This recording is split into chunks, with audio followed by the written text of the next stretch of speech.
मैं विकास सर आप सभी का वेलकम करता हूं। हिंदी व्याकरण में आज हम लोग सीखेंगे सर्वनाम को। काफी आसान सा चैप्टर है, बहुत आसानी से समझ में आ जाएगा। पूरा वीडियो को कंसंट्रेट होके देखिए।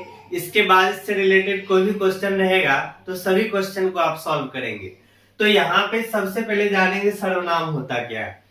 सर्वनाम जो है संज्ञा के स्थान पर प्रयोग किया जाने वाला शब्द, मतलब संज्ञा जहां पे है उसके स्थान पे जिस शब्द का हम लोग प्रयोग करेंगे वही हमारा सर्वनाम होता है। जैसे अगर बोलते हैं मोहन एक अच्छा लड़का है, तो यहाँ पे मोहन हम जान रहे हैं कि संज्ञा है। अब इस मोहन के स्थान पे अगर जैसे हम बोल दिए मोहन एक अच्छा लड़का है, वह बहुत मेहनती है, मतलब मोहन बार बार प्रयोग नहीं करके अब मोहन के जगह वह का प्रयोग कर दिए, तो ये हमारा हो जाएगा वह जो हो गया ये हमारा सर्वनाम हो गया। मतलब संज्ञा के स्थान पर प्रयोग होने वाला जो शब्द है वही हमारा सर्वनाम होता है। और सर्वनाम के जो है टोटल 6 भेद है। पुरुषवाचक सर्वनाम हो गया, निश्चयवाचक सर्वनाम, अनिश्चयवाचक, संबंधवाचक, निजवाचक, प्रश्नवाचक। ये सर्वनाम के टोटल 6 भेद है। सभी भेद को हम लोग बारी बारी से समझते हैं। सबसे पहला हमारा पुरुषवाचक। पुरुषवाचक सर्वनाम क्या हो जाएगा? जिस सर्वनाम का प्रयोग उत्तम पुरुष, मध्यम पुरुष और अन्य पुरुष के लिए होता है वो हमारा पुरुषवाचक सर्वनाम हो जाएगा। अब यहाँ पे हम लोग को जानना है उत्तम पुरुष में कौन कौन सा आता है। मैं, हम, मुझे, हमें, मैंने, मेरा, मुझको, ये सब हमारा उत्तम पुरुष के अंतर्गत। मध्यम पुरुष के अंतर्गत तुम, तुम, आप, तुमको, तुझे, आपके, ये सब आता है। और अन्य पुरुष के अंतर्गत यह, ये, वह, वे, उन, उनको, उनसे, उन्हें, उसके, ये सब आता है। तो यहाँ पे जो हमारा उत्तम पुरुष है, मध्यम पुरुष है और अन्य पुरुष है, ये तीनों क्या होता है? तो इस तीनों के बारे में समझते हैं सबसे पहले। तो यहाँ पे ध्यान से देखिएगा, जैसे हम, तो अगर हम आपसे बात कर रहे हैं तो हम यहाँ पे हो जाएंगे उत्तम पुरुष, और आपसे बात कर रहे हैं, जिससे हम बात कर रहे हैं वो हो जाएगा हमारा मध्यम पुरुष। और जिसके बारे में, किसी अन्य व्यक्ति के बारे में, फलना चिल्ला ठिकाना, जिसके बारे में बात कर रहे हैं वो हमारा आता है अन्य पुरुष। नाम से पता चल रहा है अन्य पुरुष, जिसके बारे में हम लोग बात करेंगे। और हम बात कर रहे हैं तो उत्तम पुरुष, आपसे बात कर रहे, जिस व्यक्ति से हम बात कर रहे वो हमारा मध्यम पुरुष, और जिसके बारे में बात कर रहे वो हमारा अन्य पुरुष। ये तीनों चीज ध्यान रखना है। उत्तम पुरुष क्या हो जाएगा? बोलने वाला अथवा लिखने वाला इसका प्रयोग स्वयं के लिए करता है, तो उत्तम पुरुष का प्रयोग किसके लिए होगा? जैसे हम बोल रहे हैं या हम कुछ लिख रहे हैं तो इस उत्तम पुरुष का प्रयोग स्वयं के लिए करेंगे। जैसे मैं खाना खाना चाहता हूं, मैं मतलब मैं शब्द का प्रयोग हम अपने लिए किए हैं, तो यहाँ पे मैं जो हो गया वो हमारा उत्तम पुरुष हो गया। मैं दिल्ली जाऊंगा, मतलब मैं शब्द का प्रयोग खुद के लिए किए हैं, तो मैं यहाँ पे हो जाएगा हमारा उत्तम पुरुष के अंतर्गत। ये हमारा ये सब क्या पुरुषवाचक सर्वनाम है। हम भारतवासी, हम अपने बारे में बोल रहे हैं कि हम भारतवासी हैं, तो यहाँ पे जो हम शब्द का प्रयोग है वो किसके अंतर्गत आता है? उत्तम पुरुष के अंतर्गत आता है। मुझे घर जाना है, मुझे मतलब घर जाना है, लेकिन किसको? मुझे जाना है, तो यहाँ पे मुझे शब्द का प्रयोग जो है जो किए हैं खुद के लिए किए, ये हमारा उत्तम पुरुष। तो यहाँ पे ध्यान रख सकते हैं। मध्यम पुरुष, मध्यम पुरुष मतलब जिससे हम बात कर रहे हैं वो हमारा मध्यम पुरुष। बोलने वाला, जिससे बात करता है उसके लिए प्रयोग होने वाला सर्वनाम है। जैसे तुम कम बातें किया करो, बोल रहे हैं जिसको बोल रहे तुम कम बातें किया करो, तो यहाँ पे तुम शब्द का प्रयोग किसके लिए किए हैं? मध्यम पुरुष हो गया। तुम शब्द का प्रयोग जिसको हम बोल रहे हैं, तो बोलने वाला व्यक्ति जो है जिससे बात कर रहा है, जिससे बात कर रहा है उसके लिए जो शब्द का प्रयोग कर रहे हैं वो हमारा मध्यम पुरुष के अंतर्गत आता है। जैसे तुम कब घर जाओगे, तुम कब घर जाओगे मतलब जिससे हम बात कर रहे हैं उससे पूछ रहे हैं। या तुमको एक बात पता है, मतलब हम जिससे बात कर रहे हैं उसके लिए तुमको शब्द का प्रयोग किए हैं। तुझे अब घर जाना चाहिए, तुझे खेलना चाहिए, तो ये सब प्रयोग आपके लिए क्या लेकर आऊं, आपका क्या ख्याल है, मतलब जिससे हम बात कर रहे हैं, तो वो सब जो है ये किसके अंतर्गत आता है, मध्यम पुरुष के अंतर्गत आता है, क्योंकि सामने वाला व्यक्ति से जब हम बात करते हैं उसके लिए हम यही शब्द का प्रयोग करते हैं, तो ये हमारा मध्यम पुरुष। अन्य पुरुष क्या है, अन्य पुरुष मतलब हो गया जिसके बारे में हम बात करें, किसी अन्य व्यक्ति के बारे में बात करें तो वो हमारा अन्य पुरुष के अंतर्गत आएगा। बोलने वाला व्यक्ति किसी अन्य व्यक्ति, प्राणी या वस्तु के संबंध में जिस सर्वनाम का प्रयोग करता है वो हमारा अन्य पुरुष।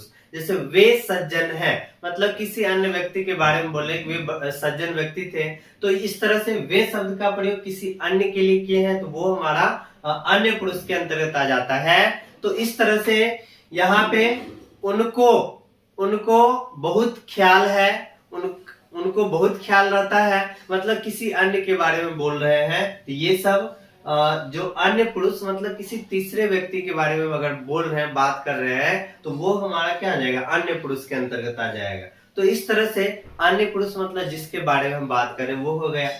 अब यहाँ पे देखिए सर्वनाम का जो हमारा दूसरा प्रकार है निश्चयवाचक। नाम से पता चल रहा है ये निश्चितता को दर्शाएगा, किसी निश्चित प्राणी, वस्तु अथवा स्थान का बोध होता है तो वो हमारा निश्चयवाचक है। और निश्चयवाचक के अंतर्गत यह, ये, वह, वे, ये शब्द का प्रयोग करते हैं। जैसे यह मेरी पुस्तक है, तो मतलब ये पुस्तक में दर्शा रहे कि यह पुस्तक किसका, मेरा है, तो यह शब्द का प्रयोग किया है तो निश्चितता यहाँ पे दर्शा रहा है कि पुस्तक है लेकिन किसका, मेरा है। तो इस तरह से यहाँ पे निश्चितता दर्शाया गया यह के द्वारा, तो इस तरह से यह यहाँ पे क्या आ जाएगा, निश्चयवाचक हो जाएगा। अब यहाँ पे देखिए इसमें भी यह, ये, वह, वे, ये सब का प्रयोग किया गया है और अन्य पुरुष के अंतर्गत भी ये है, लेकिन यहाँ पे जो निश्चितता वाला बात होगा तो हम उसको निश्चयवाचक सर्वनाम के अंतर्गत रखेंगे। जैसे अगर बोल दिए यह मेरा स्केच है, तो यहाँ पे यह का जो प्रयोग किए हैं और स्केच के लिए निश्चितता को कि किसका है, मेरा है, तो निश्चितता को दर्शाया यहाँ पे, इसलिए यहाँ पे ये हमारा निश्चयवाचक के अंतर्गत आ जाएगा। अगर डायरेक्टे बोलते यह स्केच है, यह स्केच है, तो यह यहाँ पे स्केच है लेकिन किसका है ये हमको नहीं पता चल रहा है, तो जब निश्चितता नहीं दर्शाया तो उसको हम लोग इसके अंतर्गत रख सकते हैं। लेकिन जैसे ही अगर यह, ये, वह, वे का प्रयोग कर रहे हैं और निश्चितता को दर्शा दिया, वह मेरा घर है, निश्चितता को दर्शा दिया, तो उस स्थान पे वो हमारा निश्चयवाचक सर्वनाम आएगा।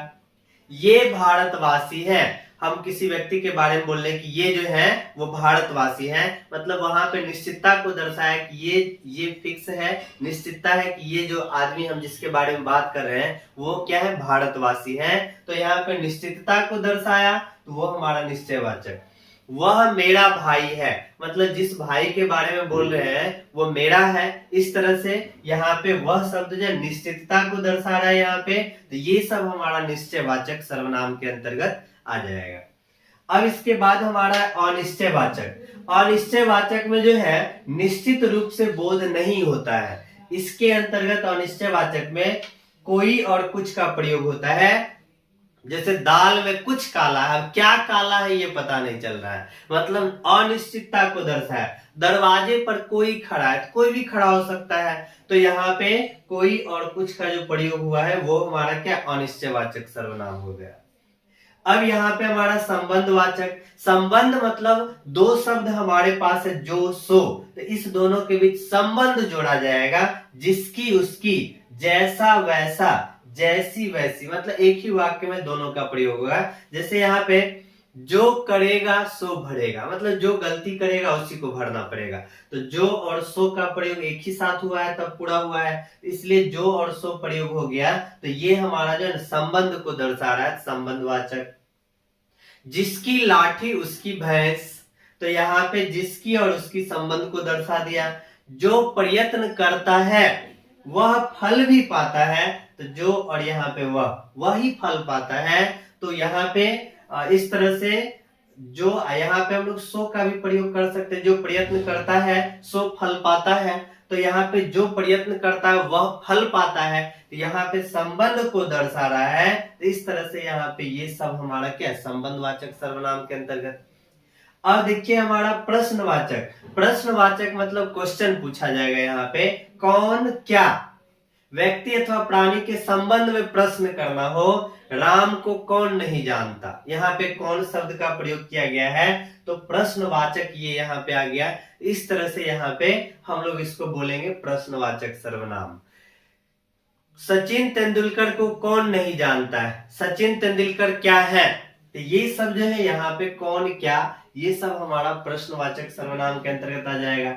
निजवाचक, निज मतलब हो गया स्वयं, निज मतलब हो गया स्वयं, स्वयं के लिए प्रयुक्त किए जाते हैं, तो इसके अंतर्गत निजवाचक के अंतर्गत अपना, स्वयं, अपने आप ये सब शब्द का प्रयोग होगा। आप भला तो जग भला, मतलब जिसके बारे में बोल रहे हैं, जैसे यहाँ पे आप भला तो जग भला, अगर हम खुद भला हैं तो दूसरा भी हमको जो है वैसा ही नजर आएगा। तो इस तरह से आप भला तो जग भला, तो यहाँ पे आप भला तो जग भला, ये शब्द जो है निजवाचक के अंतर्गत आ जाएगा। यहाँ पे स्वयं को दर्शा रहा है। भगत सिंह अपने आप को देश के लिए अर्पित कर दिया, अपने आप को, तो यहाँ पे निजवाचक के अंतर्गत आ रहा है। तो इस तरह से ये हमारा कौन सा सर्वनाम आ जाएगा, निजवाचक सर्वनाम आ जाएगा। तो यहाँ पे सर्वनाम आसानी से समझ गए। अब इससे रिलेटेड कोई भी क्वेश्चन हो बना के देखिए, निश्चित रूप से बनेगा। तो फिर मिलते हैं नेक्स्ट वीडियो में। धन्यवाद।